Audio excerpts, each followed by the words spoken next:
Samantala, formal lang inanunsyo ni Pangulong Noynoy Aquino ang senatorial slate ng administrasyon para sa 2013 elections. At may ulat on the spot si Jam Sisante. Jam? Yes, Rafi, formal na nga inanunsyo dito sa May Club Filipino sa Green Hills ng Aquino administration ang 12 miyembro ng kanilang senatorial slate para sa 2013 election.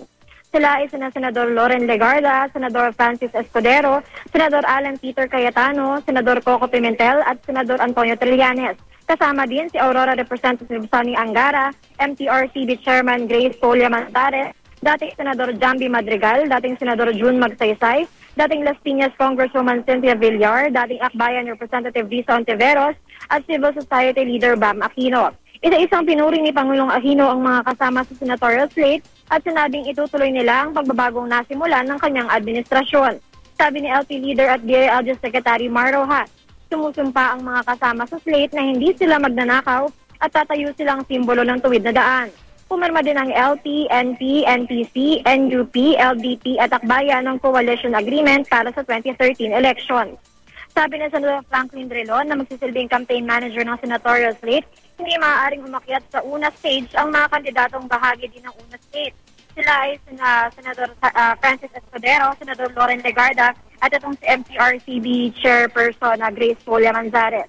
Ani Drilon, gagamitin daw nila lahat ng paraan para mangampanya kasama ang pag-iikot para sa campaign rallies, ang media at ang social media. At muna ang latest mula dito sa Green Hills, Rafi.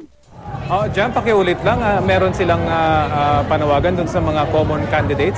Ano yun, hindi pwedeng umakyat yung kanilang mga common candidates sa una campaign? Yes, Rafi, sabi ni Senador Franklin Drilon na magsisilbing ang campaign manager nila, sana daw ay sa campaign rallies ng una ay huwag sumama.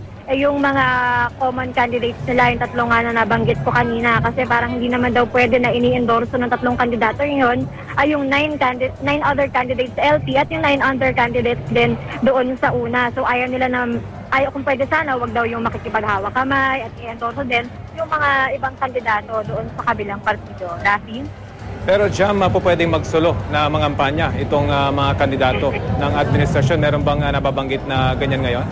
Yes, Rafi, wala namang pinitigil sa kanila para gumawa ng sarili nilang kampanya. So, patunayan yan, sabi ni Senador Francis Escudero, baka hindi siya sigurado kung makakasama siya sa campaign rallies ng anumang partido dahil ang kanyang focus ay yung media campaign talaga na ginamit din niya noong 2007 elections. Kasi naniniwala daw siya na hindi na ganun ka-effective yung mga sorties at yung campaign rallies bukod sa mahal pa ito. So, talagang tututok daw siya sa media, sa social media. Sa Senador Loren Legarda din, sinabi niya na hindi rin siya sigurado kung makakasama siya sa mga campaign rallies ng Muslim and LP dahil meron din na rin daw siyang nakalatag na plano para doon sa campaign period. Dahil sabi ni Senador Legarda, mag-launch daw siya ng isang green campaign kung saan isis na yung mga traditional na campaign rallies yung mga pupuntahan niya ay magsasagawa na lang siya ng mga climate change at disaster risk reduction ng seminars para talagang makabulahan daw yung kanyang pagkampanya para dito sa huling term niya sa Senado. Maraming salamat, Jam Sisante.